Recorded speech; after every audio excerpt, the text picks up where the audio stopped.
Welcome to Retro Fanfic Retrospective, the podcast where we dredge up old fanfiction and expose it to the cold, harsh light of 2020.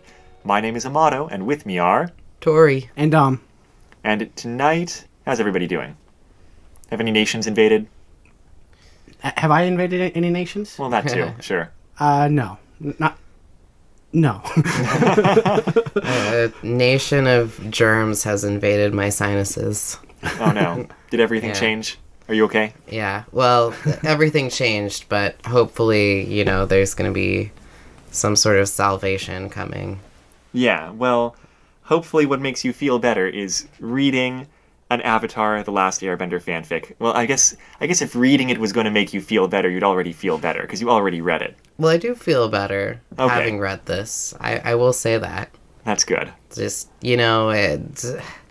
there's some things that can be fixed by an omnipotent super bender, and some things that just can't, so.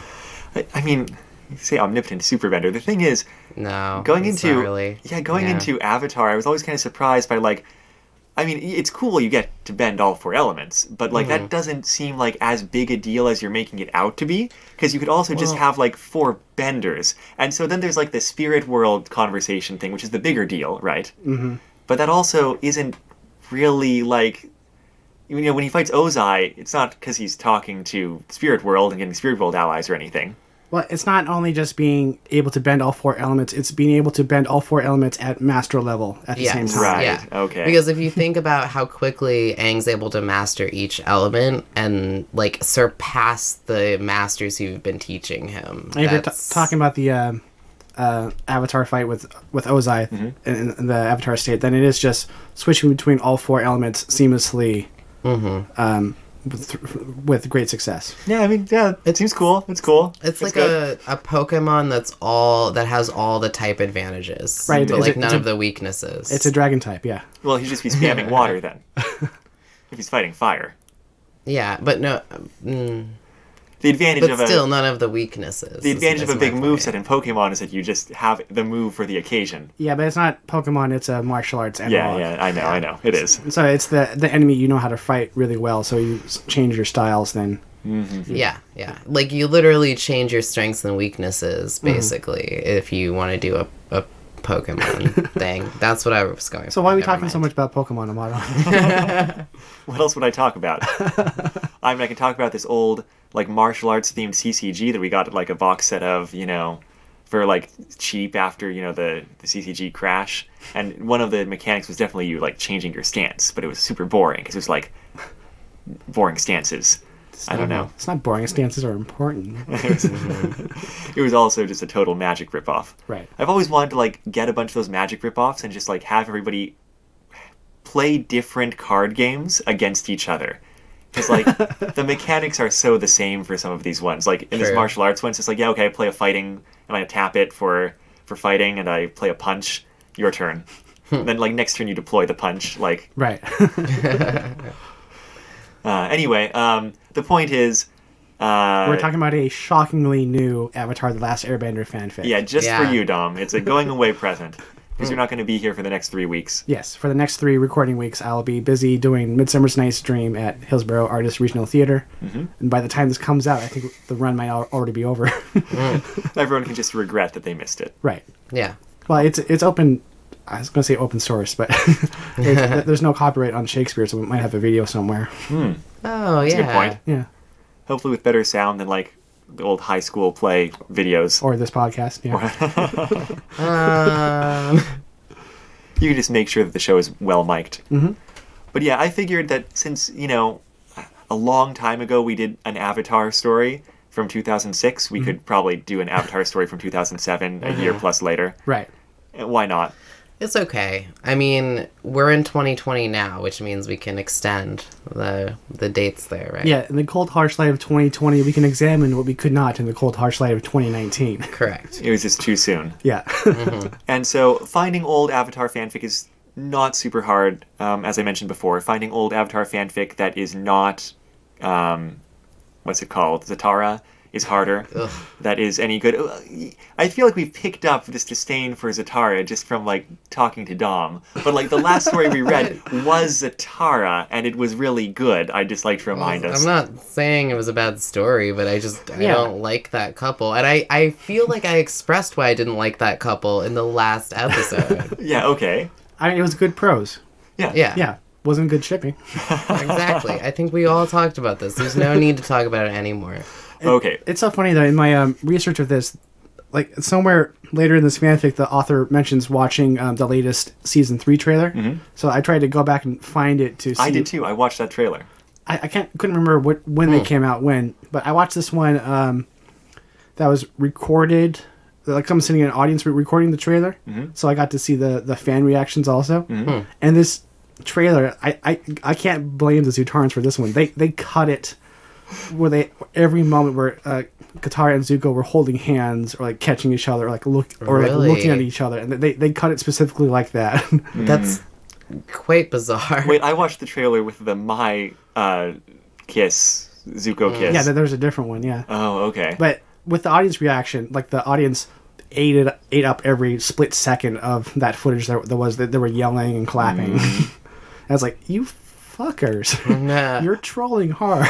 Yeah. Yeah, there's nothing like that. It's like those, like the scenes from like the Southern Raiders where like they stand next to each other and do something. It was like a flash of that. Yeah, they knew what they were doing for sure. Yeah. But, I do feel like when I was watching Avatar, it was I said this before, it's kind of the expected pairing if you're going for something that's like boring and traditional. So they didn't do that, which is good. But I guess they really definitely wanted to make you think that. They were like, oh yeah, we're going to trick you and we're going to make you think, and then look at how different we are. But why though? I mean, I don't know. It's only disappointment. You're disappointing your fans. I know. I feel like it's unnecessary. It's like, just be different and accept that you're different. Don't like try to point it out by I don't know. Also unnecessary because even if they hadn't cut it like that, that would have been the result that had come out anyways. Mm-hmm. Well, as noted then, this fanfic started being published in July 2007, post Season 2 of Avatar, pre-Season 3 of Avatar, apparently pre-trailers of Season 3 of Avatar, though those come out later on. Well, it was a Comic-Con. Which was what month? Summer. I don't remember which one, but... Oh, so probably not that late, and not that further in. Like July or August, probably. In addition to having good fanfiction.net metrics, I saw this recommended one or two other places. I think it's on the TV Tropes fanfic recommendation page and like another couple lists of stuff. So I had reason to think it would be good. It is Brothers in Arms by Fuzzy Tomato was the author's name. And they made an odd move. I feel like usually when people are done with fandom, and just like don't want to deal with it anymore or whatever, they remove their accounts.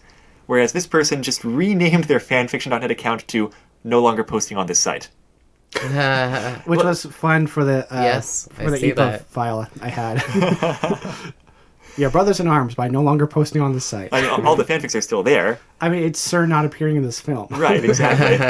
They just want to make it very clear going in, if you're reading their fanfics, that they're not posting on fanfiction.net anymore, no longer writing fanfics, I guess. I appreciate that notice. I don't know if that's the right spot for it, but it's a good notice to put it. Right, I mean, you could like edit the first chapter and slam that like at the top of the things while still maintaining your internet handle.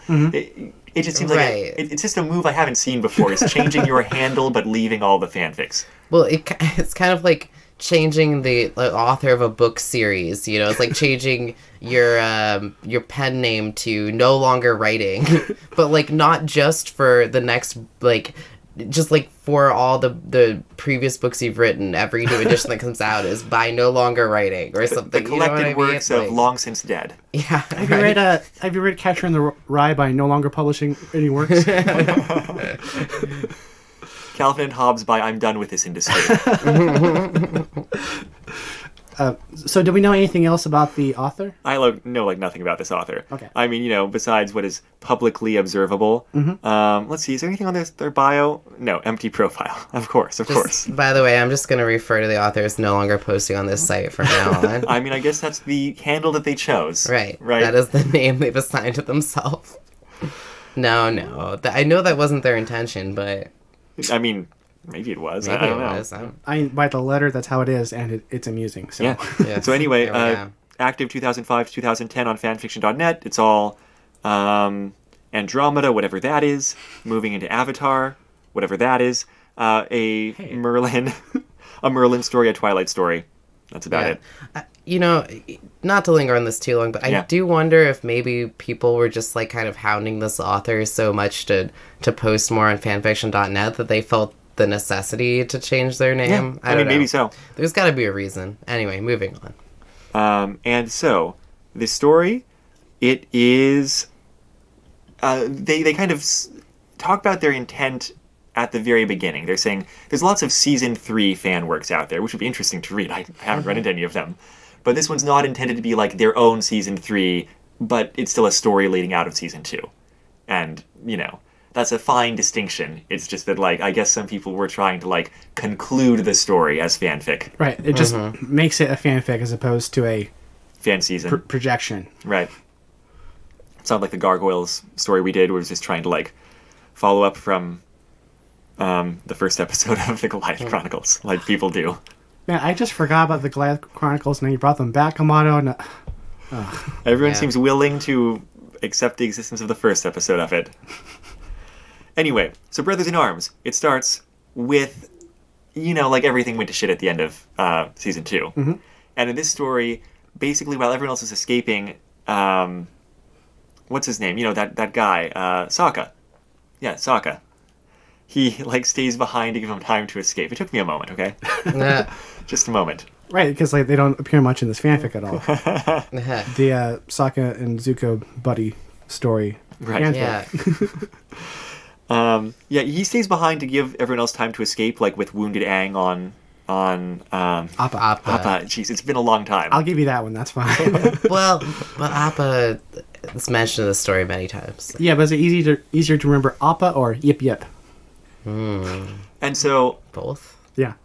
I'm a little bit disappointed that we don't actually get the scene of him holding off the secret police. What are they called? The Dai Li. The Dai Li, because the thing that's catching up with them is multiple Dai Li, and I'm just curious. Like, I'm sure they would have had a decent action scene of like Sokka actually being enough of a distraction for this to be worth doing. But, like, I'm having a little bit of trouble picturing it. Would have had to been something, but it would have ended with just shooting the rock gloves at Sokka and getting captured and bound like that. Yeah, definitely. So it just would have been distraction movements until then. Yeah, Yeah. I guess so. Anyway, you don't need to be that long a distraction when the other people who are escaping are flying and the pursuers cannot fly. Right. You just need a chance for them to get away. Anything you guys want to talk about like the premise / kind of lead into the story? Well, as someone who was lurking on the Avatar forums at the time, this was a weird moment because people were trying to guess what season 3 is going to be, and I feel like nobody got it because everybody did kind of what they did in this fanfic, which was stay in Ba Sing Se. Well, Ba Sing Se is such a big deal at the end of season 2. Yeah. Yeah, so they weren't looking at the. I mean, no one's not at the time, but if you're now that we have all 3 seasons out, we can see the formula with season 1 starting in the Water Tribe, finishing the Water Tribe, then book 2 immediately starting in Earth City, then ending in the capital of the Earth City, Ba Sing Se. So book 3 would then have to start in the Fire Nation, then end In the fire, well, more or less, yeah. ish. But they didn't pick up on that trend, so they try to keep the it's the cliffhanger ending where they try to resolve everything from the cliffhanger like it was still the same episode, Right. Sort of feeling. And well, but I mean, like we said, this is not trying to be season 3 either. No, But it's interesting. You mentioned some of those things like people just like did not expect how it would go. There's other things where it's like everyone pretty much figured out how it was going to go. Because one of the early plot threads in this story is, you know, Zuko having some internal angst about his like betrayal of Iroh and like throwing his lot back in with like the Fire Nation. Iroh. And Iroh. Yes, thank you. I'm too Japanese. Like the I want the I to be an E sound. oh yeah, I mean, too much in the Japanese language. Iroh. Anyway, and you know that whole progression, it doesn't happen the same way, but like they've got kind of the basic gist. And so the beginning of the story kind of sets up what's going on with the different characters. Zuko is angsting because that's normal, Zuko behavior. That was a good read, but it was an easy guess. Sokka's, tortured for information on and off by Azula. Great Great Delisle. It's going to take me a moment. By Azula. And I like how we're introduced in, chapter 1 to what's going on with Iroh. Yeah. I found it very funny. It starts off there's a guard outside his cell at all times, of course. And, the guard is his tea protege, and, that's all they talk about. It's he's set up this, one-on-one tea tutoring with this guard. Because he's so charming. Yeah, sure. He charms actually multiple guards. Well, right. Well, that's the fake out that I like, where after, here it is. My replacement is here. I will see you tomorrow, General, the young man said as he waved and left. A different young man entered and stood against Iroh's door. His expression was sour, his lips twisted into a frown, and his posture slumped as he leaned against the metal. He gave the older man a glare. And for a moment you think it's going to be a good cop, bad cop kind of thing. Oh, this is the asshole guard who, is not going to give an inch. But no, this guy's in a bad mood because he had to fight with his girlfriend, and, you know... and Iroh is, his confidant, romance... person go-to. It's great. So Iroh, and actually later on they do something where there's a scene where it's the one guard comes 10 minutes early for his shift. He's I'm here to relieve you. And the other guy's no way, I'm not done talking to Iroh. Come on. And he's but I want to talk about my girlfriend problem. And the other guy's I want to talk about the best way to make tea. Yeah. It's aw. It's cute. Iroh's just such a great character. And I think the author captures the charisma of his personality very well here. I didn't realize that was supposed to be a bait and switch. Oh, because you never thought that anyone would dislike Iroh? Well, someone who's lurked in the fan community, that's the Iroh of the fan community. It's just someone who's just infinitely wise and lovable all the time.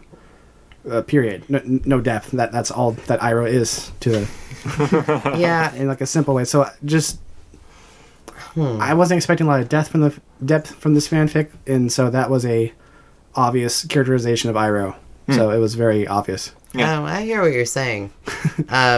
I did one thing I was thinking though, if you think about season 3, one thing that struck me right away about Iroh is Iroh's story arc in season 3 is pretty awesome and intense. And obviously the author didn't have access to season 3. But yeah, not having that, Iroh kind of falls by the wayside as your generic wise lovable dude. Well, but he's a great guy. There's a few characters who are really clearly kind of in their default gear in this story. And I'd say the one who jumped out at me most was Ty Lee, who No, Ty Lee was no character. No thought given whatsoever. No, that's what I mean. Yeah. It's just that the author didn't really have anything to go with besides her season 2 anyway, and they didn't try to go anywhere else. So it was just one track, not that she's an important character. She just shows up peripherally a few times, hitting the same notes that over and over. No, I was a little disappointed in Tylee's characterization.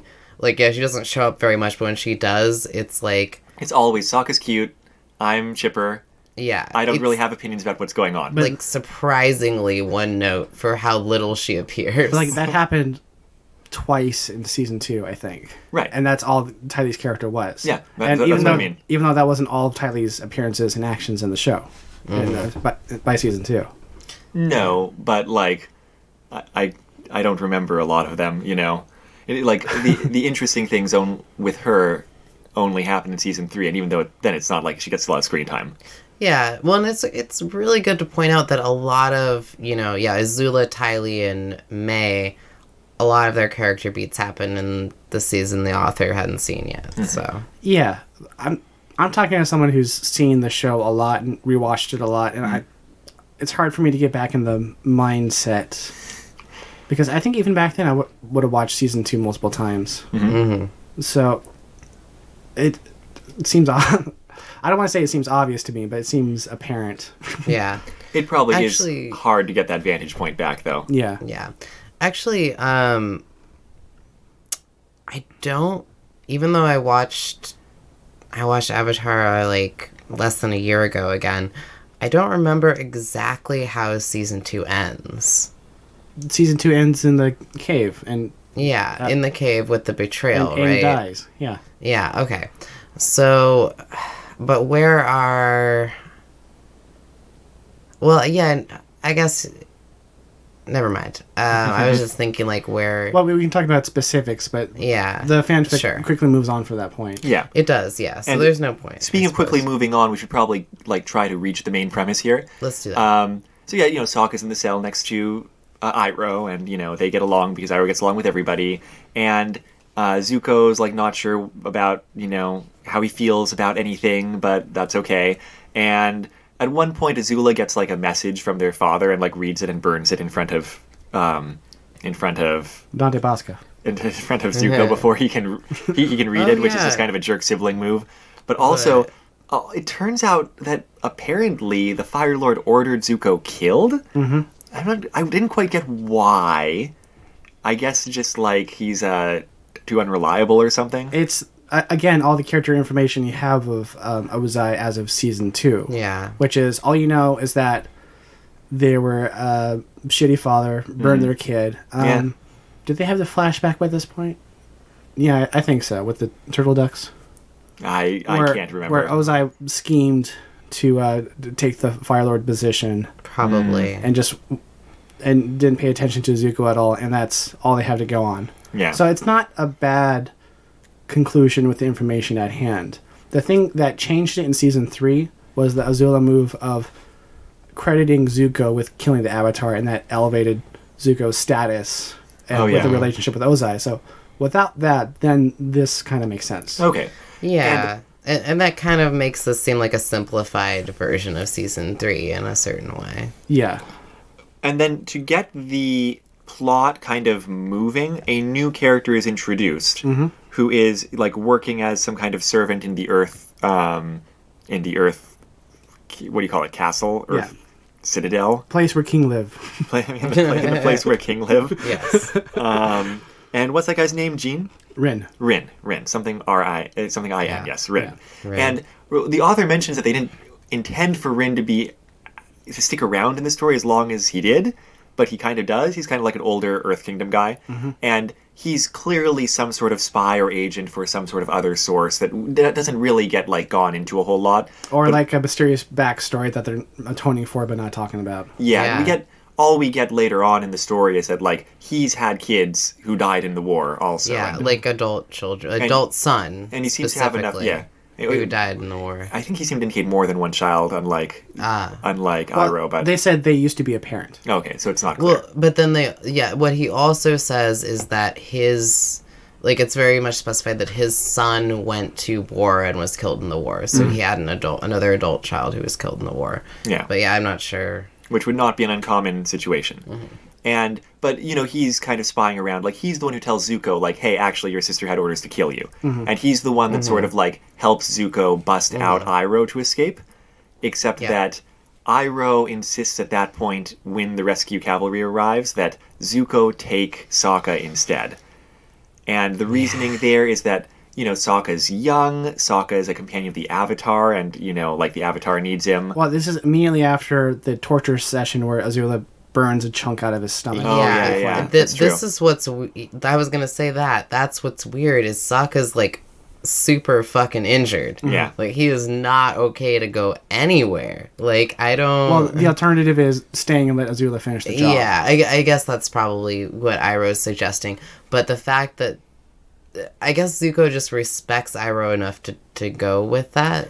He's not given a choice because Iroh's not going anywhere, really. That's true. There's a couple of those moments where it's like someone stays behind to sacrifice and the characters go along with it because I'm a little bit surprised, even just with Sokka's sacrifice, that they didn't turn right back around. Like, I mean, if you look at how they worked in the show, they wouldn't have done that unless there was a specific reason to, or they were going to maybe die under Lake Laogai. Right. And I'm not saying that, like, turning back is a good idea. Like, I mean, when you have the Avatar and, like, you need, like, prioritizing the Avatar makes sense. It's just not what Katara and Toph would have... That's not the call they would have made. Also, if they were that close to the Sky Bison, then couldn't they just gone on the Sky Bison and gone? Yeah, you'd think.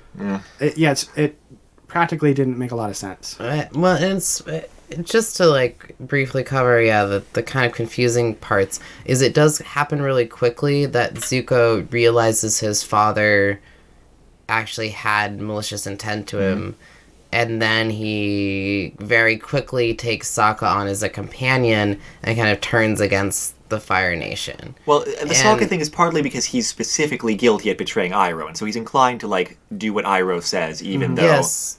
even though he doesn't like it. Right. However, there's also like a part where it's talking about his thought process where he like suddenly has a character turn and realizes how bad all this is, and it's obviously, in season 1 and 2, Zuko's been building up to that. Yeah. But I do think the more drawn out way it's done in the actual season 3 kind of makes more sense. Like, he's kind of like, oh my gosh, everything I've been thinking and doing is wrong all of a sudden. And I feel like that would make more sense if he was like, I want to save my uncle, rather than like, I want to do this with Sokka. Right. That being said, he's still not a fan of Sokka, but he's all of a sudden like, oh, the Avatar is not someone I want to hunt and chase. And that happens pretty quickly. Yeah, it's a progress that doesn't make as much sense in a season 3 that doesn't have the beach episode. Yeah. Well, Exactly. I mean, my real regret comparing this to season 3 is that we don't get a scene of Zuko psyching himself up to introduce himself to the Avatar and friends and being like, hey, Zuko here. Oh my gosh. Well, my main regret of this not being season 3 is we didn't get a That's Rough Bud. Oh, yeah. But yeah, so, however, it is really impressive that the author parsed exactly kind of where they were going to go in that season, and exactly where like Zuko was going to be. It's pretty obvious. Yeah. Yeah. With season 2, Zuko's arc was moving away from what they'd known and established, but not at the end not being ready to abandon everything they'd grown up with quite yet. Correct. And I still think that, the author tries to like move through that way too quickly. But then we get, like, we're here for buddy adventure. The author's here for buddy adventure, and that's what we're going to get. That's the stated intent of this fanfic. Brothers in Arms is the title. It's not like Zuko's Headspace. Good fanfic. point. So we should start off by thinking, how would you get Zuko and Sokka to buddy travel together? Yeah, and for that purpose, it works. Yeah. And, they're put on, like, shoved out of the back of the city in, like, a little boat, and, everyone's in bad shape because of, like, horrible burn and, like, being lost, and, like, their preparations weren't quite right because they expected Iroh to be there, and, there's various troubles. A sea serpent attacks them shortly into it. It's the serpent that's from the Serpent's Pass episode. Yeah. It's a serpent, but they're not in the Serpent's Pass. No, but the serpent is in that bay, though, next to Ba Sing Se. Oh, right. It's that. Oh, I didn't realize it was the serpent, but you're completely right. It's that serpent. Well, even in the first episode of season 3, they have in that little time skip, they explained that they got a boat, sailed past the serpent, and moved on. Right. So that's canonically there. That's what it is. Which makes me wonder how all those refugee ships got in and out so easily all the time. Really? Serpent benders.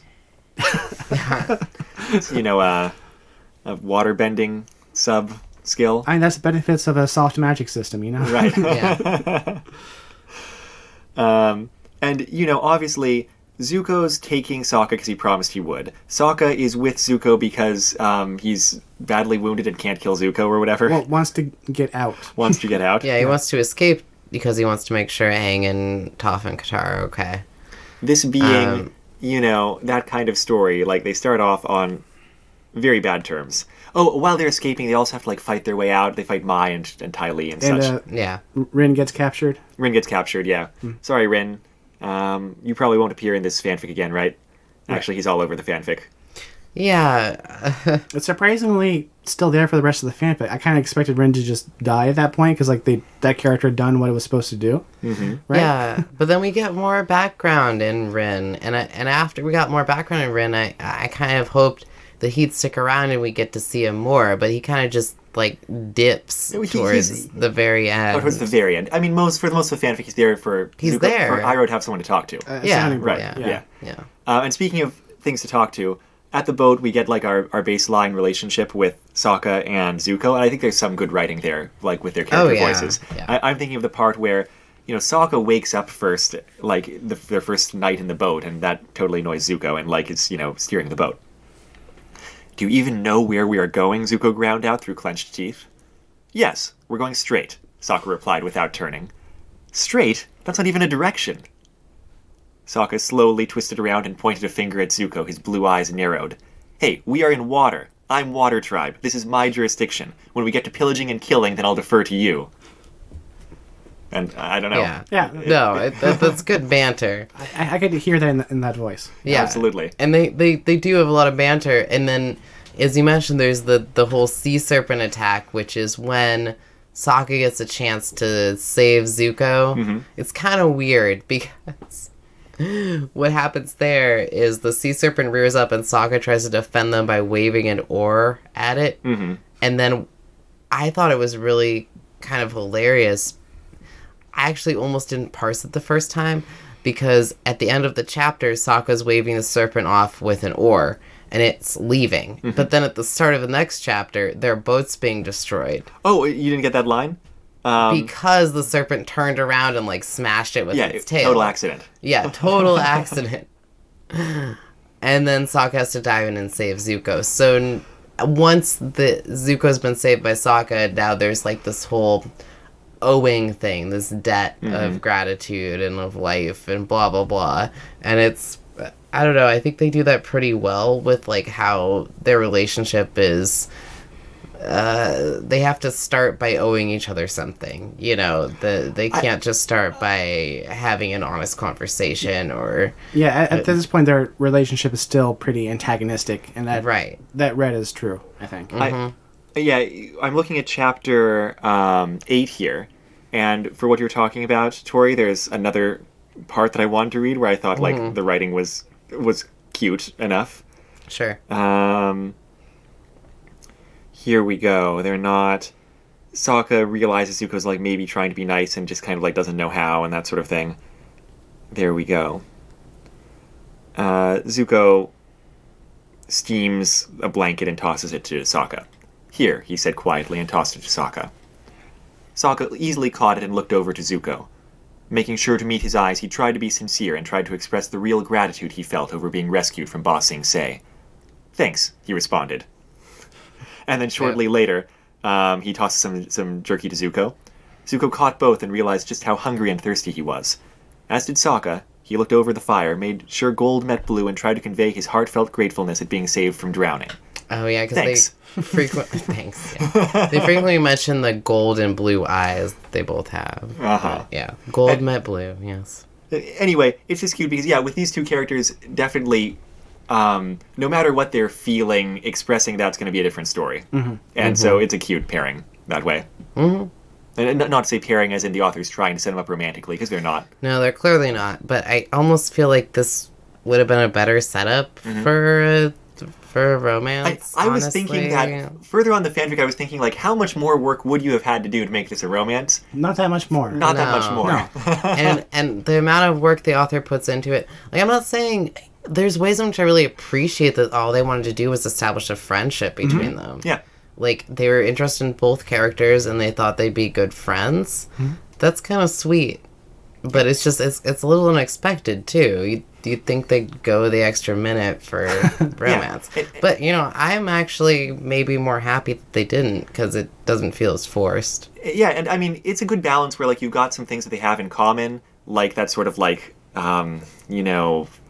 male performance things with like communication and stuff, or like the father relationships weighing heavily on their sense of self, but they also have this Bert and Ernie vibe where, like, obviously, like, Zuko being Bert and Sokka being Ernie. Mm-hmm. Well, they're identified. Yeah. Wait a second. And so it's a fun, like, back and forth a lot of the time too. Yeah. Yeah. It is. Well, for me, it was hard not to just think about the Boiling Rock episode. Yeah. Well, also a really good episode. Yeah, for similar reasons. Episode, yeah. And speaking of That's Rough Buddy, one of the things the author is sure to do is, like, the author specifically has the moon be a presence in the fanfic. Mm-hmm. Like, a lot of times, with the specifically stated implication in the author notes of, like, Yue looking after Sokka. Mm-hmm. And it's like, just like Sokka never forgets that, like, the moon is this person that he knows that he had a crush on. Yeah. Like, the moon is always Yue to him. Yeah. And that's just, like, a fun thing to kind of, like, have be something that's going on with him. Yeah. Yeah. That's something I think they also did in season 3 pretty well. Where, like, they would talk and just have Sokka and the moon, like, just framed right, and then, like, the conversation changed. Yeah. It's sweet, yeah, because, you know, I really always I really liked Sokka's character, and I felt like the fact that he's used for comic relief so often can, in, like, some ways, like, bog down the character. Well, aren't all the characters used as comic relief at some point? Yeah, but Sokka, like, the most, yeah. Yeah. You know what I mean? But, like, there's still... I don't see the most as that much of a difference. Okay. Well, I guess I kind of felt like it's more important to, like, remember Sokka's character beats and, like, personal moments, because I really do feel like he is used as comic relief the most, but... I don't think to a detriment of the character, though. When they still need to, they take the character seriously and still like and trust them. Yes. The author, in the author notes, at a couple of points, it's like, yeah, Sokka's so badass, especially having seen, like, the season 3 trailer. Yeah. I feel like people appreciated what Sokka's bringing to the table, and the author a few times is trying to write plans, Sokka-style plans. Or, like, at one point, we cut back a couple of times, like, Katara and Toph, and then, like, eventually Aang, once he kind of recovers enough to be conscious. And there's at one point where, like, in addition to missing her brother and, like, being upset that he's gone and maybe being tortured or dead, Katara also has a moment where she's like, being the idea person is tough, like, deciding what to do. Yeah. And, like, you know, that's not something Sokka has a problem with. He is, like, deciding to do something and committing to it, right? Right. Yeah, and I think that's kind of insightful because the show itself did the same thing. Yeah, for sure. Yeah. In, Sokka's Master episode. But, yeah, I think what the show did was be like, oh, what does Sokka bring to the table? Ideas. And I think that was a great idea for them to do that for him. But point being is that before that, I think they were using him more for comedy. Well, he's and they definitely continue to do that. comic relief in the group, but he's not only comic relief. No, and that's what I like most about his character. Yeah. It's just, I think it could get bogged down if you don't keep Well, identifying those You're other kind of qualities. talking like it's too much or it's a negative thing, kind of. No, I don't think that. I just think that You're glad that they went to other places with him too?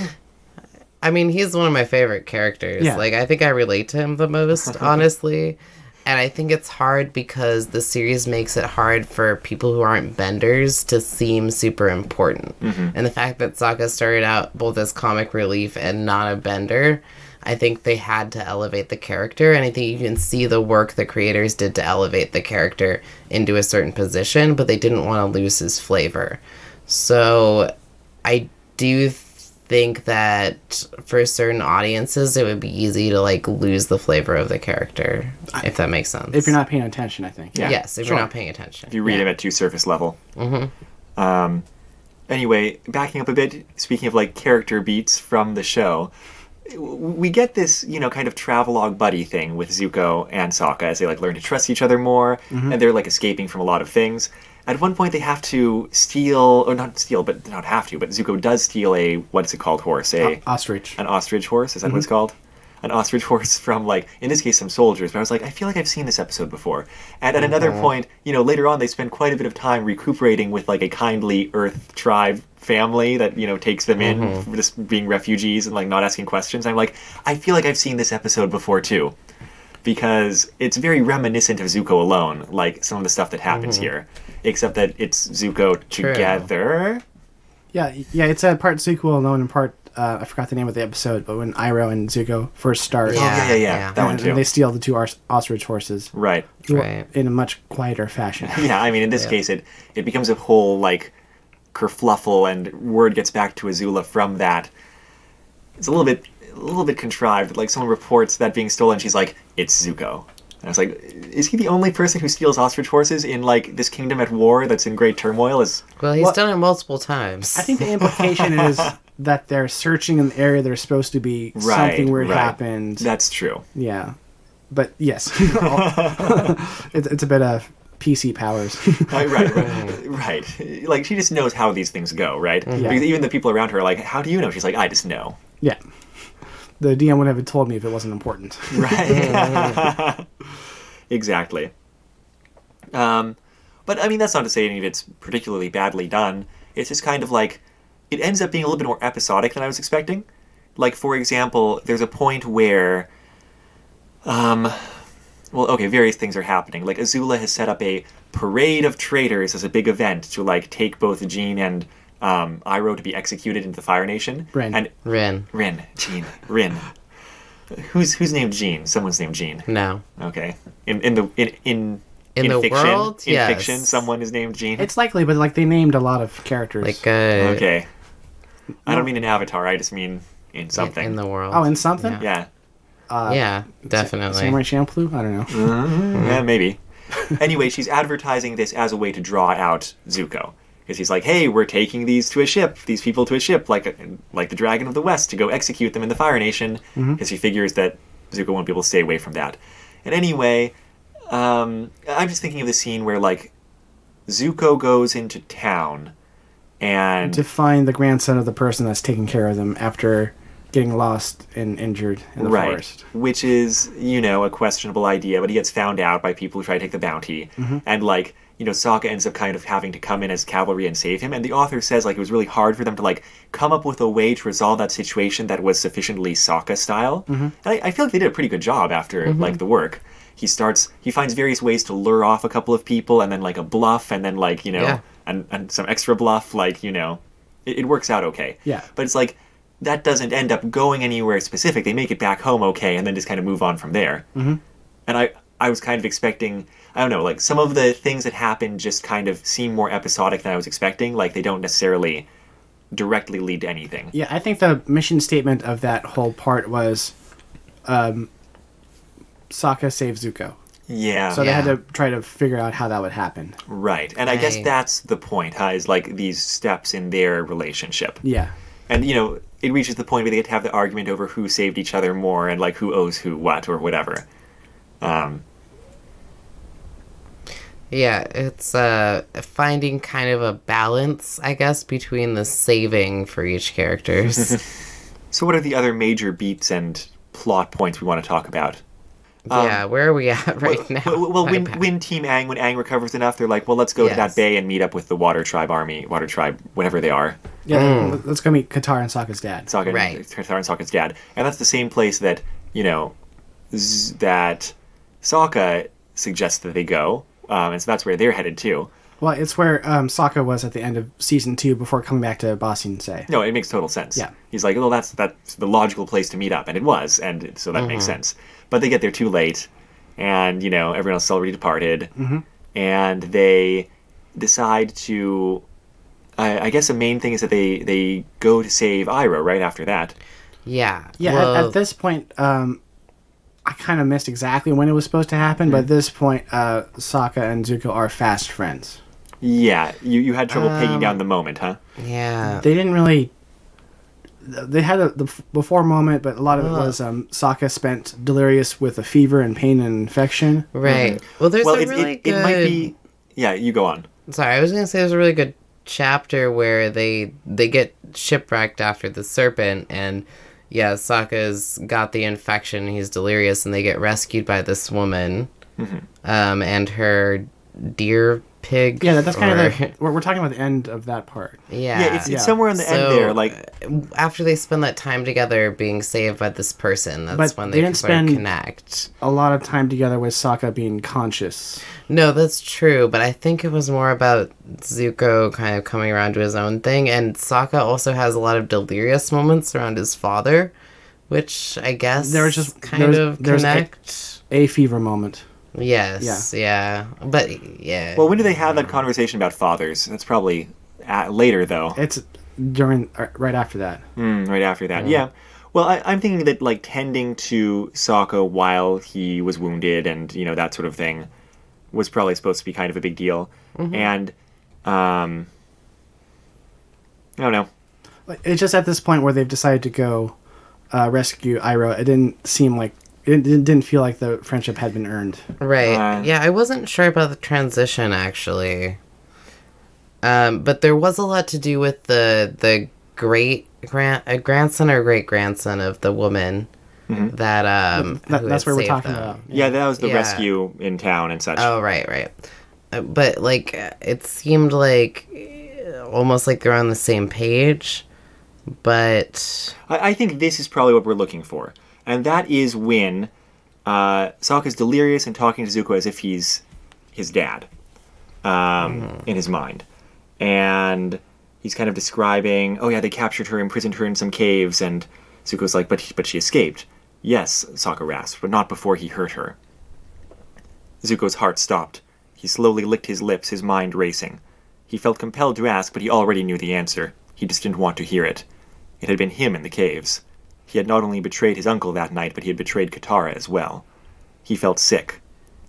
No wonder Sokka hated him so much. They hadn't had much interaction themselves. In fact, he really didn't even know his name until he'd been captured. But Katara and Zuko had engaged in some spectacular fights that usually ended up with one or both of them injured. Sokka had been charged with keeping his younger sister safe, and the firebender had been the main reason she hadn't been. Zuko awkward, and then he tries to comfort Sokka, and then he goes outside, his mind scattered. I think that's supposed to be kind of a turning point on Zuko deciding to That didn't really seem like a turning point. That was just a continuation of Zuko's persecution complex. Yeah, and it's also really not about the two of them. Yeah. They have that fight. Well, they have the conversation after Sokka wakes up delirious and attacks Zuko, and maybe it's more like that. But I feel like we can try to. No, that doesn't really work. But they mentioned either. in the fight that Sokka's so delirious he might not even remember that exchange. And it also ends with kind of them being upset at each other still. Yeah, but then there's no, you're right. A lot more that happens after that with There's not that much more. A lot of that happens after that is Zuko getting along with the grandkid. Well, but then there's that whole thing where Zuko gets kidnapped. Captured. Yeah, he gets we captured. covered that, yeah. Yeah, but that's not really... Yeah. So, I mean, whatever. Okay. But that's not really a relationship, that's an event. Oh, I hear you. But I think that's how the story works out. Like, it's a series of... And I think the author makes it pretty clear when Sokka talks about...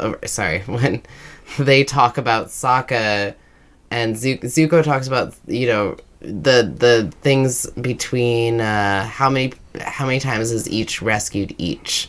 And... Right.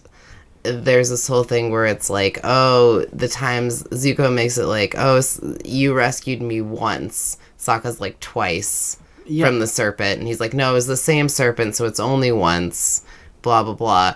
So I think the author already sets it up for like how many times has each one rescued the other being kind of the important thread of their relationship. Yeah, but I'd say that breeds familiarity, not deep friendship. No, I mean, I completely agree but I think the author does a good job setting up that that's what it's supposed to be. If they rescue each other, that's supposed to deepen their relationship.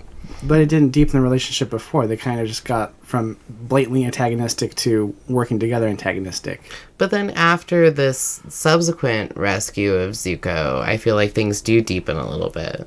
Well, I think that's the implication, but I didn't see it. It's just, for Dom, the fact that we can't point to kind of like a part of the fanfic where like they stopped being antagonistic at all. Is what Dom's getting at here. Is like it's just kind of like switches at a certain point. And I completely agree with that. Yeah, not only non-antagonistic, but really deep, close friends. Yeah, no, I mean, I totally agree with that. It's just, I think the only thing I can infer is that it was like literally the amount of rescue situations was supposed to build up to a point. I feel like we're talking about this way too much, but like glancing through this just before they reached the bay, because I forgot the order that these things happened in. They have the conversation about parental approval, and that's supposed to be a bonding moment. That is intended to be a bonding moment. It's a deep conversation for them, and so maybe that's kind of intended to be a turning point in how they're. Yeah, here we go. It's the next morning they wake up that Zuko's thinking of Sokka as a friend. As little experience as he had with the word, he was certain after their talk last night that they were indeed more than traveling companions. They were friends, and that's where you insert the romance right there. If that's where you're going with this fanfic. Yeah. Yeah, but I do think there's a buildup of this aspect of Zuko caring for Sokka when he's sick. I feel like that can he wouldn't put so much care into someone that it wasn't important, and they also do this whole thread with how. What's her name? Minju originally says that they're, they tell her that they're brothers because she's a blind woman, this old woman who takes care of them. And there's this whole thread throughout that where it's like, oh, they're supposed to be brothers, but she knew all along they weren't blood related, but then she says something about how, like, you find family in the oddest places. So they're trying to build up externally the idea that these two are brotherly. Yeah, I didn't see that coming from them, though, or them accepting No, it. I hear you with that. I also don't think you can write off... I do see the care that Zuko is giving to Sokka in that. You also can't write off the heartfelt, night conversation and then internal declaration of friendship the next morning. That's kind of what they were going for, I think. That's chapter 16. And so, whatever. It's the last part of the fanfic. That's them. Like, I really don't care, any more than we've discussed it. It's not deftly done, but, like, I agree. But, like, I think that's, having looked through it again, that's where we're supposed to find the turning point. Yeah. Just wasn't earned. Okay. And so, the last part of the story is kind of them rescuing Iroh and then stuff leading away from that. Yeah. Iroh and Reen. I remember now. And it's at least, like, a little bit clever in that Azula like leads this whole procession of, like, here's the traitors, we're going to put them on this ship and go execute them, like, all the way, like, down over to the port, and expecting them to attack. To ambush in Ba Sing Se before they get on the ship. And that never happens. Because they knew that they would be, like, Sokka and Zuko knew that they would be expecting that, and so they actually go and try to bust them out on the ship. It's actually more complicated than that. It's weird, Azula thinking, because then Azula would have thought that they would try to break back into an occupied Ba Sing Se. Right. And then try to rescue Iroh, which I didn't follow. I was kind of expecting this, like, parade to, like, go through the countryside, kind of like from town to town or something. Yeah. Like, that would have made more sense to me. Yeah, they're expecting an ambush on the road somewhere. Right. Yeah. But anyway, the plan is to go onto the ship and sabotage it so that it has to, like, go into port and then bust them out at that point. And it kind of sort of works, except that, like, there's this whole scene where, like, I like that despite being on good terms in theory, their communication breaks down immediately once the, like, stress of that plan is in action. Because basically, like, Zuko doesn't know how these newer Fire Nation ships operate, even though it hasn't been that long since he's been on I guess the Fire Nation technological capability is supposed to be advancing very quickly. Well, it's three years worth of wartime technology. Right, so that's a big deal. Yeah. And so he's not actually sure. Sabotaging the ship wouldn't be a problem. It's just they're trying to sabotage it without it looking like it's been sabotaged. Enough to justify pulling into a nearby port. And that's what Zuko's not able to do. Yeah. But instead of, like, kind of explaining that directly, he takes it out on Sokka, and it's a defense mechanism, and I kind of appreciated it, like, he's just communicating poorly. And he's like, this was a stupid plan all along. And they get into a shouting fight on a Fire Nation ship that somehow does not result in them getting, like, found out. Yeah. Oh, that was kind of interesting. They end up throwing the food overboard or something, which, I mean, when people find out that the food is gone, they figure it hadn't been loaded. I feel like that's a little bit too easy. I don't know. It is a little bit, especially because this is also the key for Iroh and Rin to realizing know that help is coming. Yes. I think that was incidental, but... Right. Yeah, they didn't expect Zuko to know, but Zuko realized I don't think it was an intended message. I think that was a side effect. But they knew because they were like... Because all the food was gone, but the tea was still there. Yes. Oh. And it wasn't just, like, some of the food. It was all of the food. It's like, I feel like if you're shipped apart and all the food was gone, and there's someone who's like, no, I'm pretty sure I loaded on the food or something, I don't know. But I just feel like people would have been more suspicious than they are, but whatever. I sort of buy it from the source because the, like, Fire Nation soldiers are kind of not treated very well or taken very seriously. Like, some of the lower level soldiers being like, I swear I did this, boss, and then being like, you yeah, idiot. That's true. Like, from the source, you can kind of see it. It could have easily been a bureaucratic error. Yeah. Right. Yeah. And then it's just kind of brought in by the author to wrap up, because Zuko and Sokka and this ship are going into port in a certain town, and Katara and Aang and Toph are heading to the same town for reasons I forget. Because the festival is going through the town, and they want a demonstration of how to firebend. Right, and they were like, yeah, last time we found a firebending net masters at a festival. Let's go try another festival. So they want to find a teacher, but that's fine. Teacher for Aang, yeah. Which I feel like kind of happened in the series anyway. So there you go. And Team Azula is heading there for what's their reason? are chasing Zuko, right? I guess so. They were just stopping off there. They just happened to. Yeah. And Well, so that's unfortunate. what it culminates in is this like kind of back and forth fight between, Azula and like the various other factions or groups. I mean, they're not different factions, they're all on the same side. And like busting out Iroh and Reen, and like, there's a lot of Avatar fighting and stuff. Mm-hmm. By which I don't mean a lot of Aang fighting. There's not that much Aang fighting, honestly. No. Very little. Anything we want to say about kind of that climactic sequence? I mean, I feel like there's actually a lot that goes on. Oh, but there is. It's a little hard to Just that... to parse in retrospect. Right. Not that it's badly written. I actually think a lot of the fight scenes are pretty well written. It's just, I don't hold on to a lot of them very well, in my memory, I mean, to be honest. Zuko and Sokka have the Fire Nation Navy armor that they stole from the same ship, I guess, and then walk onto the ship and walk Iroh and Rin out. Yeah. And then there's various fighting. Yeah. I appreciate that. After having gotten dispatched very quickly by Ty Lee several times by this point, by the end here, he's actually got strategies for fighting her. Sokka does.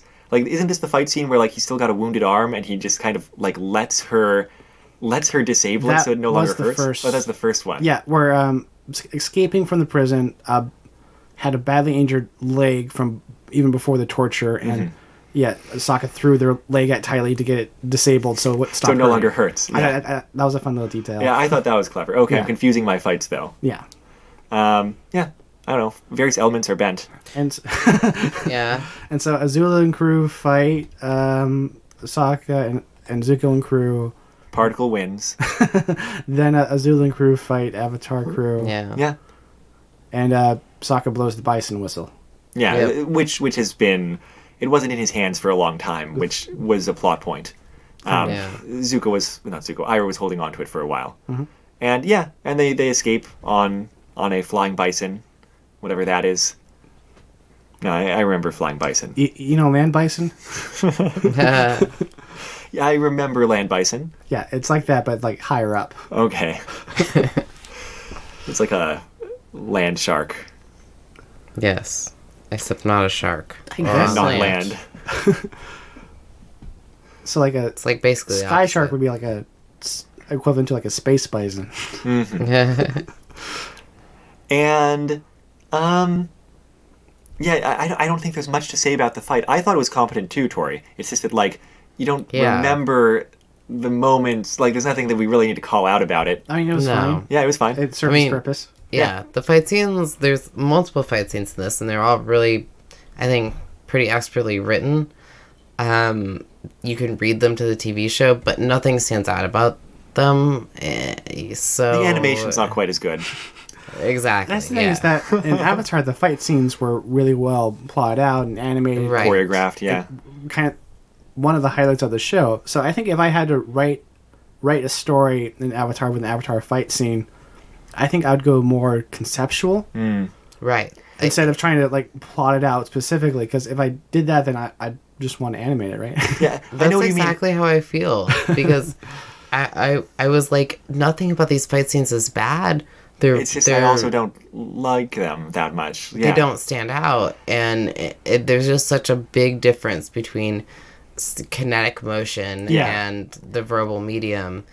I'm imagining I now... wish there was more embellishment in those scenes. There's actually more embellishment in the other scenes. Like, the fight scenes are more straightforward description, but it leaves you kind of with nothing as an impression. And it's not necessarily a criticism. Like, the author describes things well. It's a stylistic choice. Yeah. Yeah. And I'm trying to imagine now, like, a fight scene from Avatar that I really, really like. So let's say, like, Katara's duel with the Waterbending Master or something. With the bloodbend? Oh, no. No, Waterbending at the end of season one. Right. And so, like, that's a super awesome fight scene. If you had to write a novelization of that, like, it would be really tough to make it cool in the same way that the animated version is, right? Yeah. You could describe the same things happening and be like, okay, neat.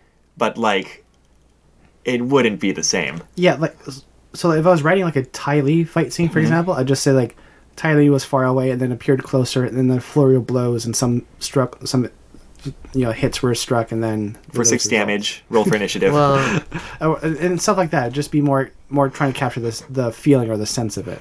Yeah. Yeah. here's an example of how the author writes, some fights really quickly. Sure.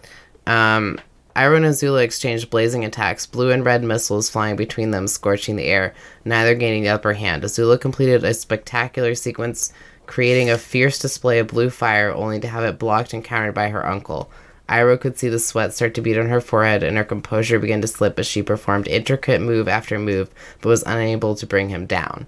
So it's like, it's not badly described, but there's nothing specific enough for you to be like, oh, I held on to that, know? I can picture it very well because I've seen Avatar. Right. And so, I can imagine, I imagined a cut over to Azula's face and, the sweat and the expression there when you're saying that. But Totally. But that's only because I'm bringing to it all this visual experience of watching the series. Yeah, and the descriptions are great, like blue and red missiles flying between them, scorching the air. Yeah. But it's not specific enough and intense enough for you to feel that moment. Yeah. Talking about an intricate. What was the phrase?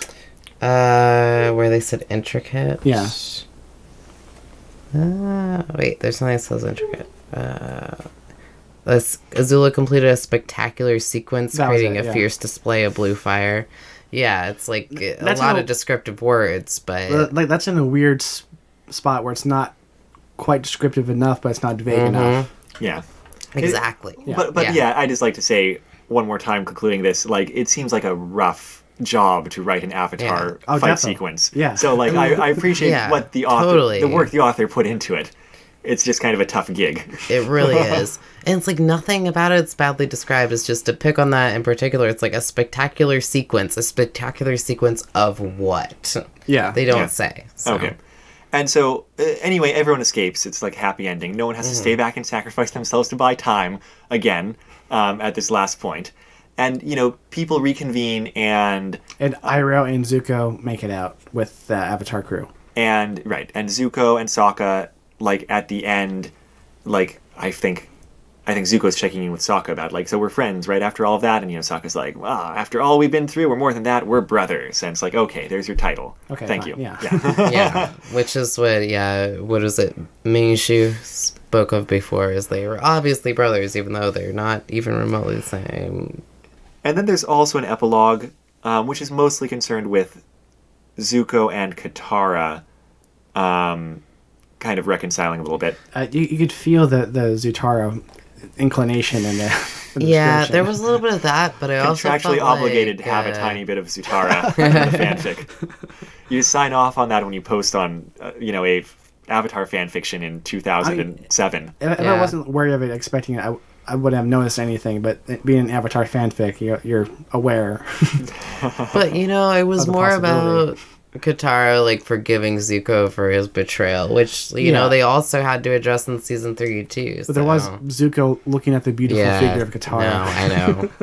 I just chose to ignore that part. Yeah. Also, in the epilogue, there's a moment where, in the background, Iroh's training Aang in firebending. And at first I was like, oh, I definitely would have wanted to see that. And then I was like, no, actually, narratively, that's way less interesting than Zuko training Aang.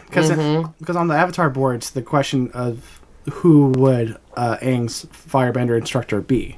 I would have put my money on Iroh.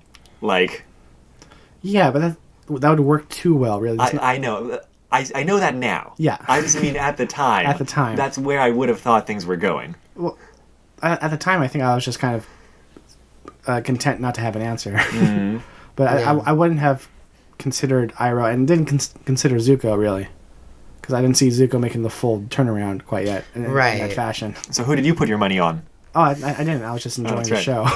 Yeah. I will say, the house always wins. I will say that predicting Zuko's full turnaround was what everyone in the audience wanted to see, but actually writing that well, it was quite a challenge, I think, even for the show creators. Yeah. Because I still feel in season 3 it was a little forced in a way. They wanted to make it hard for Zuko to turn all the way around, right? But then I still felt it was a challenge to to get the whole synergy of the team working together. Well, I think the creators did a good job with it. And I think this author also worked hard to kind of create that same idea. I just don't know if they got as far with it. Like, they kind of were like, oh, Toph instantly accepts him. And, you know, like, there's a lot of, like, Aang does too. Like, there's a lot of that happening at the very end of this. Right. And Sokka, for some reason, was the hardest challenge. I don't think Sokka would have been the hardest challenge, you know, of accepting Zuko. So, You're thinking Momo? Yes. Yeah. They don't leave any time in, like, this Momo-Zuko relationship here. But yeah, even in the show, they had to really work Zuko into the group. And they knew it because they spent like 5 episodes doing it. Yeah. Totally. That's what I appreciate about the show. That's one of my favorite parts, but like when they split up to go look for something, Toph's like, I'll go with Zuko. It's like, what? I'm going for Zuko for my one-on-one, you know, life-changing adventure. Right. Well, and I appreciate the authors saw like a similar need in this, even though they hadn't seen season 3. I don't understand why Zuko had to work so much harder to be Sokka's friend than anybody else is. Well, that's just what this fanfic was about. I know, I know. But as far as it goes, we're at the end of the fanfic. Mm-hmm. I think we can give it some final thoughts. Well, I'd actually like to talk a little bit about the author's notes. Oh, sure. The ones at the very end? Same. No, throughout the whole thing. Okay. Yeah. Well, for one thing, they're fairly fanfiction.net style. Mm-hmm. Like, and I say that just in terms of like the way the community operated, right? And so you have multiple requests for reviews and comments, right? But it was the tone of the requests, which were kind of... The author had really interesting style with this. Like, I feel like they were kind of aggressive to begin with on requesting. Well, I don't actually think they were aggressive on requesting. Well, there was a reviews. Revised author's note. Yeah. But then, like, it seemed like they felt really bad about it because they started apologizing for requesting reviews. Yeah. It was weird. For the author's note of chapter 13, author's note, okay, revised author's note. Didn't mean for people to feel chastised. I just wanted to point out that for the last chapter, the silence was deafening, so I was forced to guess on what that means. So I've sped up things, I've cut out some scenes. Please review, thanks. Thanks again for reading. I do appreciate it. The way you emphasized that made it sound super passive-aggressive. Yeah. That's not the way I read it, necessarily. I'll admit that's totally my read, but that's the feeling I guessed. In combination with the tone of all the rest of the author's notes together. Yeah, no, I totally hear you. But I guess maybe I don't know. I try to read the best in everything. So, I don't know. I found this author, like the author's notes, maybe not to be quite as passive aggressive, but maybe more insecure. Like maybe they really wanted read and review, and they really wanted that request, and then they felt kind of bad. They felt like they were being demanding, so they rescinded that. Yeah, I think that's likely. The first chapter note at the end, you know, it says, "Keep writing, dear God, stop writing. Please remember to let me know. Thanks." Yeah. So it's like it's that insecurity of like, am what I write. Is what I'm writing so bad that like I just shouldn't be writing? But like the difference was with a lot of the other notes, like it's like they want author's notes, but with this one, I got the feeling that they needed author's notes to keep doing it. Yeah. I mean, I think some authors are like that, and especially in this culture at that time. Yeah. That like they did need the author's notes. They needed to know that like people were reading it and like had responses and liked it. Well, because they mentioned, as a motivation thing, and I get that. They mentioned they put a lot of work into this, and they just wanted to know that people are out there reading. But I do think that, though I wouldn't have read it like you did, Tom. Well, I'm imagining what was so there was a lot of controversial redundancy that got changed. In that, oh, sure, I'm yeah, trying to I hear you. Imagine what we didn't read. I hear you. I do think there's a lot of redundancy in the author's notes. Like, everything was like, please review. I rely on these reviews. 12 people reviewed this time. I need to beat that. Like, I only need 12 reviews to beat my total. Like, there was a lot... Don't forget to review. We're talking about my self-esteem here, people. Yeah, there was a lot of that. A lot of that can fly by when you're just glossing those like I was. But...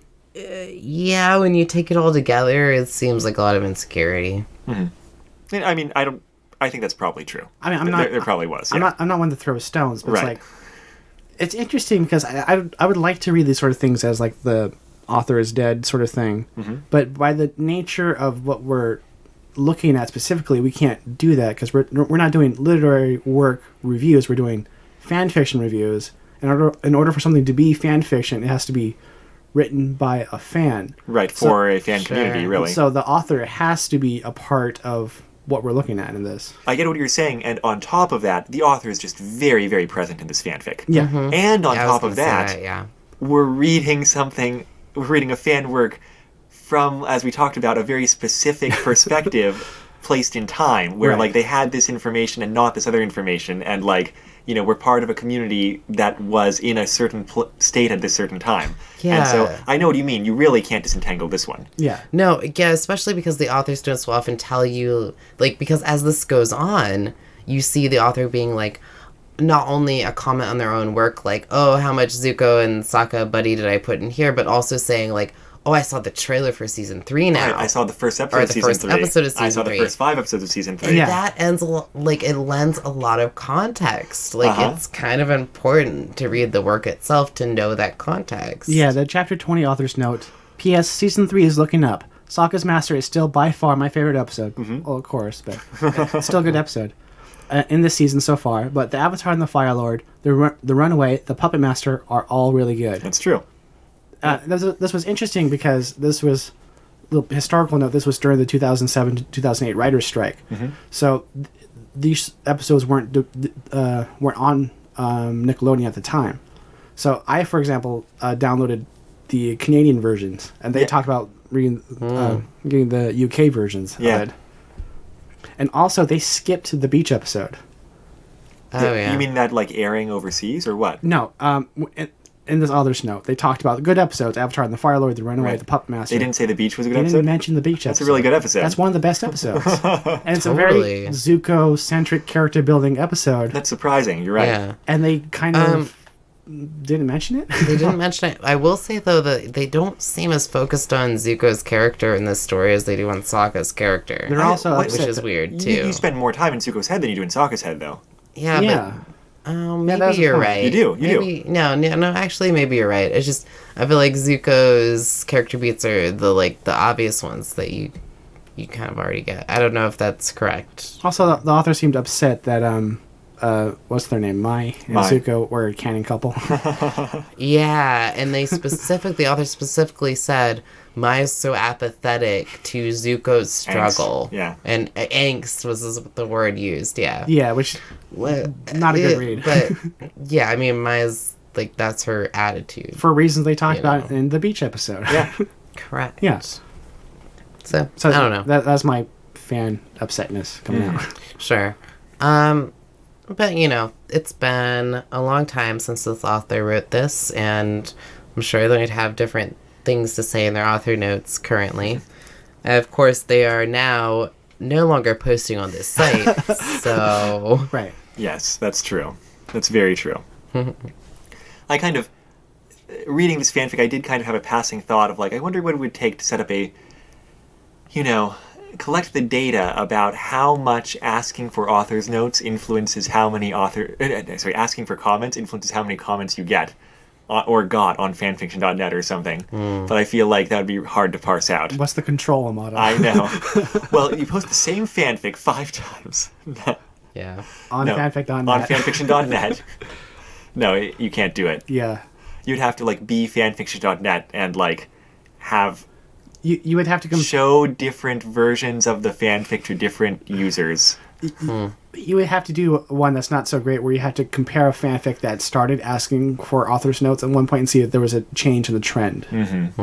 I mean, there's enough data that I feel like maybe you could get something out of it, but anyway. Then again, maybe you just find out everyone asks for comments. The end. Then again, if anybody's going to figure that out, I think we're the group that's going to fund that. Yes, with our huge budget. Exactly. We'll get our top men on it. Yeah. Yes, all the men we have. Come here, little men. Apropos of nothing, if we ever do get a budget and we don't need it for anything important, like equipment, then what I want to do is fund fanfiction contests, like the Icy Brian, RPG ones. Remember we had that tactics fanfic? Yeah. Where it's winner gets $50. I want to pay some people to write fanfics. Yeah, Get them to write what we want. instead of $50, we'll give them $5 million. Well, I've got 50 cents in my pocket, I think. Well, that's a start. We can set something up. Actually, we need some pop filters. So It's true. yeah. Oh, well. Anything else we want to complain about this episode before we move on to praise? I feel like I've said most of my complaints. Other than that, I just have things like odd characterization things, like how Iroh was looking at Sokka, and the thought of Iroh was like thinking how this young man was like his nephew. It's like, no, Iroh's not that one note of a character. Doesn't only like T, doesn't see every young person like their Zuko. And I also liked that, you know, he holds no hard feelings in this fanfic whatsoever when, like, Zuko shows up. Yeah. I like that in season 3, like, he's giving him the cold shoulder. And admittedly, that is before, you know, Zuko has a change of heart. I mean, that was interesting because, like, the voice actor had died between recording season 2 and 3. I know, but it's still a more interesting place to take Iroh. Yeah, it was interesting. Like, yeah. It reminds me, in Utena, how, like, Toga's moping in his room for a season because his voice actor was unavailable. Yeah. And also just a little detail that they try to use Agni as, like, a noun, like, think Agni, which isn't a thing. Agni is just the word for fire. Yeah. Well, thank fire. Yeah. Well, yeah, but it wasn't like a deity god thing, which the fan community only got from the term Agni Kai, which is I can't remember what language Agni is, but some Southeast Asian one, and then the Japanese word Kai for meeting, so which is fire meat. I like how they just kind of like throw whatever Southeast East Asian languages, you know, into the pot and like stir it and pull things out. It's cool because like in any fantasy series they do that for like Western European stuff all the time. They throw German, French, whatever in there. Sure. So it's kind of fun just to see. I don't want to say stupid, but like kind of pulpy fiction stuff. No, I mean that's what they're going for. They're going for like a East Asian culture kind of melting pot like mix in the same way that Western fantasy is kind of like a European like culture mix where it's like, oh yeah, we're kind of like vaguely English except also like there's these German things and like probably some Vikings. I don't know. Yeah, like and also these Chinese looking people have like Japanese-ish names. Right. Yeah. I don't know. I think there's issues with that because this is like a different cultural standpoint. But they're also not. But they're also Westerners, not. But I think they've been some of those issues by not equating any of the cultures to any specific culture. Yes. Like they don't. That's true. And they do a good job, especially because each martial art is like very specifically a martial art. It's like very like non-popular ones too, which I think is super dope. Yeah, like what was Toph's? Toph's was like Southern praying mantis style. Like pretty something random. like pretty cool earthbending is actually really. Well, earthbending was something else. Toph was specifically different. No, Toph is specifically different, but earthbending in and of itself is like a very interesting Chinese style martial art. No, Japanese style martial art. So, I had all of them cataloged at one point. Me whatever too. one was, and I don't remember now. All right, but anyway, we're talking about a fanfic and we're complaining about it. Yeah. So the other thing is, speaking of complaints, though, I will say that like Dom's. I just want to expand. I think I've said a lot of my complaints, but I want to expand one more time on like what Dom was complaining about Iroh. Is I think a lot of the other characters who like aren't Sokka and Zuko, or even Sokka and Zuko a little bit, suffer from kind of the same thing of like being reduced so much in their role. Well, and Sokka and Zuko even like are in that same way, like serving a specific purpose. Sokka, I think, is pretty well done, but like I feel like they could have done more to expand on him as a character. I feel like they're more focused on the relationship between Zuko and Sokka rather than making those characters really complete. But the writing is good and they do try. So I also want to mention that it was weird seeing Aang, Katara, and Toph get the shallow character treatment also. Right. I mean, that's kind of a nice change of pace, honestly. I like the author was as little concerned with them as they were, honestly. Yeah. It was interesting to see. And you're right. I'm not saying like I like that these characters were not treated well. I just mean like it's nice that like the focus was somewhere that we don't usually see. It's fun to see them get second and third billing. Yeah. Which is why it didn't bother me that much. But yeah, it is a good point that they're just not. And not much there. all these things have come up before, but in one way or another. But I'd say the other thing I want to comment on for complaints is just that it's a little bit lurchy, I feel like, in general. And that's the kind of thing you get when you are writing it chapter by chapter and, just kind of like figuring out where to go from each part. But like it doesn't hang together in some ways, both in kind of the smoothness of character development, Dom, like you were complaining about, and in terms of like the flow of the the like story flow, like that line that they make you do in English class in high school, right? Like the building up to a climax and having things like, I mean, it gets to a climax. It's just the kind of like it's kind of up and down, and and the pacing's not great all the time. But we end on praise. What do we want to praise about the fanfic? There's some good character voice moments, I think. Some characters talked like I can imagine them saying in the show, but wasn't directly lifted from the show. I agree. There were definitely times when I was imagining voice actors. Yeah. Mostly for Iroh and Zuko and Sokka. I heard some great Delisle Azula lines in there, too. Oh, yeah, that's true, too. And also some things with Rin was still the mysterious servant just talking to Zuko, or they said, the servant looked around the opulent room. Cages are made of all shapes and sizes, Prince. Mm-hmm. Just dropping little things like that. Mm-hmm. The dialogue tended to be pretty strong in that way, yeah. Mm-hmm. Yeah. And I would say there's like multiple times when the author like said like, oh, I worked really hard on this part. Mm-hmm. Something like Sokka's, rescue plan, or like some of the fight scenes. They're like, oh, fight scenes are really hard to write, but like eventually, I guess I'm okay with this. And I feel like the effort that the author put into some of those kind of shows through. I don't feel like those kind of like set piece event things, they end up flowing pretty well. They don't seem overwritten in particular.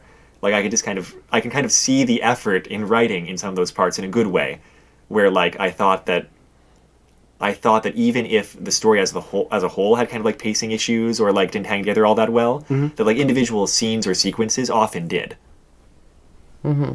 And also there's a couple of fun moments there, I'd say, are Avatar-ish. Mm-hmm. Like the fact that Rin was working so hard to like pick the lock on their door. Oh yeah. And they clicked and like, aha, here it is, and they tried to open and it didn't open. And I was like, well, fuck that, I guess. Right. And then later on. Then later on, Sokka comes in and it's like, hey, your door's open. It's like, no, it's not. It's like, yeah, you just open it. So like, oh, I was pulling instead of pushing. Right. That was pretty humorous, and they like built that up pretty well. Which I could see that flavor of thing in the show, that little humorous moment.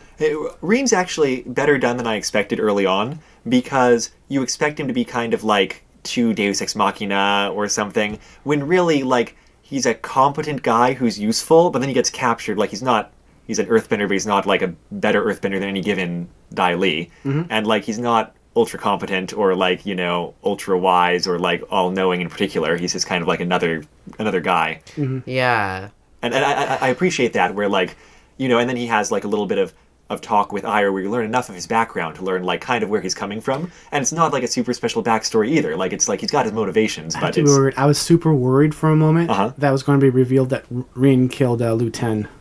Oh my gosh, I never even considered that. But the author makes this note at one point. It's like, who's Rin? We're going to find out. And it's like, we never find out who he is. Well, he's a guy. He's just a guy, yeah. But so, I thought he was going to be like super important. That wasn't a thing. That was irrational fear on my part. Right. But the author, like, I think it could have been based on the author's note where they were like, who's Rin? I really expected him to like have a role other than just being like a cool guy who helps people. Like, but I appreciate it because in the end that means the author made it seem that way. But it means that he had a role in the plot. He had a function. And then he didn't like kind of dominate it like a new character might if you aren't careful. But I still want to know who he is. But his name.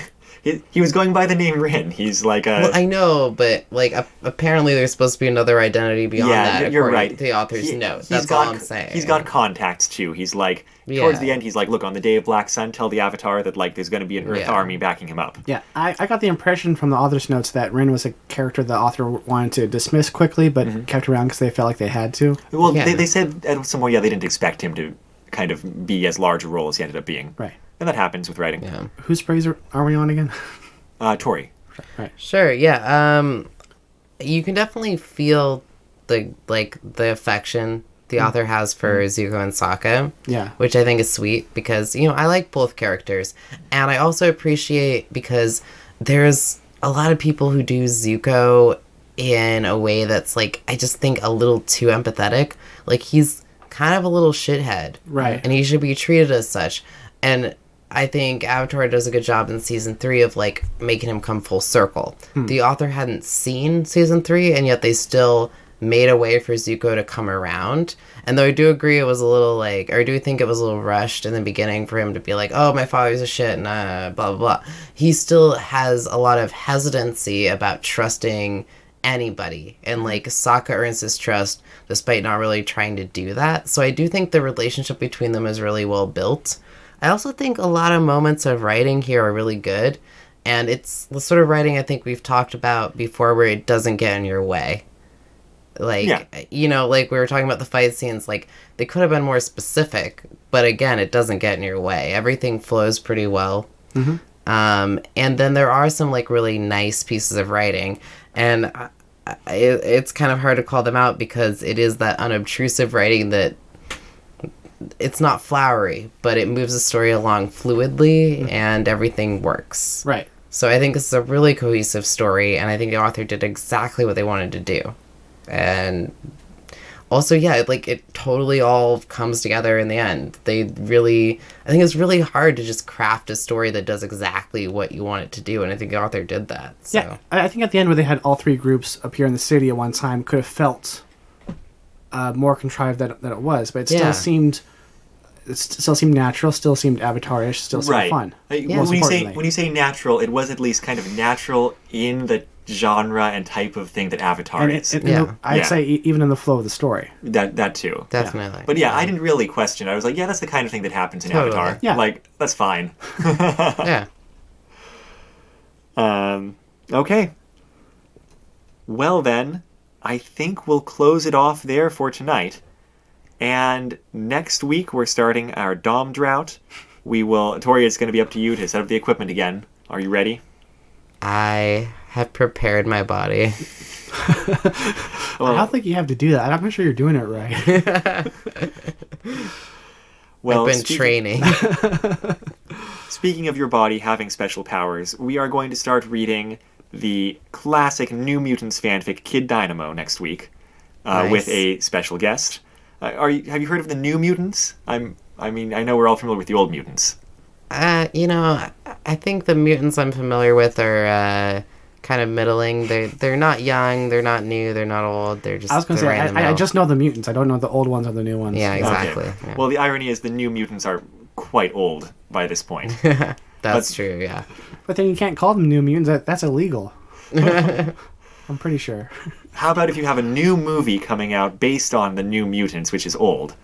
Can the movie be called the New Mutants? It's called the New Mutants. Oh, okay. Yeah. Whoa. The old new mutant. Never mind. Can we compromise on Retro Mutant Retrospective? See, that's a name that just flows naturally. It doesn't feel weird and awkward at all. Correct. I mean, that's what I think. I definitely haven't.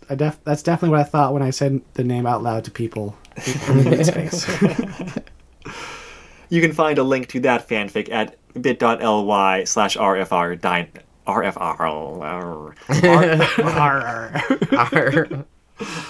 RFR Dynamo. That's DYNAMO. As for this was episode 74 of Retro Fanfic Retrospective, Brothers in Arms by Fuzzy Tomato. By Sir not appearing in this fic? By not... What's no longer posting on this site. No longer posting on this site. A 2007 Avatar The Last Airbender fanfic. You can find a link there at bit.ly/RFR Brothers. The intro song for the podcast is The Weekly Fair off of the album Poppy's Incredible Adventure by Komiku. The outro song is Run Against the Universe from the same album. You can find that album and other works by Komiku at loyaltyfreakmusic.com. You can find our website at retrofanficretrospective.podbean.com or bit.ly/retrofanfic. If you have questions, comments, or thoughts about the episode, please leave them. Our self-esteem is on the line. You have to respond. Or we're going to stop doing this podcast. Yeah, please just let us know if it's okay, because, honestly, we wouldn't know if you didn't tell us, so... Yeah, should we put out another chapter? Should we stop? Seriously. And also, Tori, Dom, and Amado are OCs, do not steal. Now, I'm sorry I'm making fun. obviously, I went into this whole podcast concept expecting that no one would care at any point. Yeah. Like, as you can tell by the fact that we're jumping around franchises every week and cannot build an audience. So don't worry. Don't worry your heads about us. We're okay. Yeah. Are you sure? Still leave comments, please. Yes. You can contact us on Twitter at RetroFanfic, Facebook at RetroFanfic, various other places. Instagram? Yeah, we got Instagram at RetroFanfic now, which I Yeah. should probably learn how to use. Yeah, my sister Ashley helped set that up because we all three of us combined don't know. Yeah, well, I mean, I know how to use Instagram. I'm just not sure how to use it for a medium that isn't visual. Right. Because that seems counterintuitive. I But think we have to take pictures. Yeah, I think. Anyway, we got Reddit at Fanfic Retrospective, or send us an email at retrofanficretrospective@gmail.com. And you can leave comments or reviews on whatever service you use to listen to podcasts as well. I'm Amado. I'm Tori. I'm Dom. We're just three earthbending life forms trying to be nice to each other. Until next time, take care. Okay, let's roll right into our Legend of Korra podcast. I think Yeah. season 4 has the best film. I'm just gonna be earthbending some rocks over here.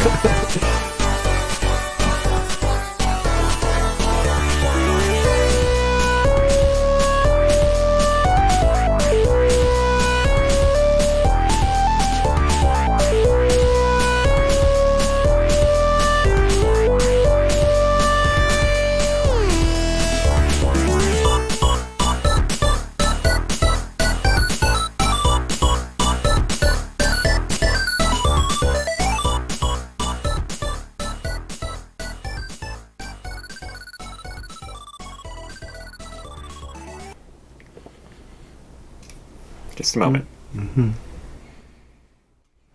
I do this just to make sure Dom's paying attention when editing. That's a dangerous this game, out. Amada, because if you don't, it's just going to be left in. The real danger is if I say anything funny, it might be left in. Well, I don't think there's much danger of that. So. Okay. Touche.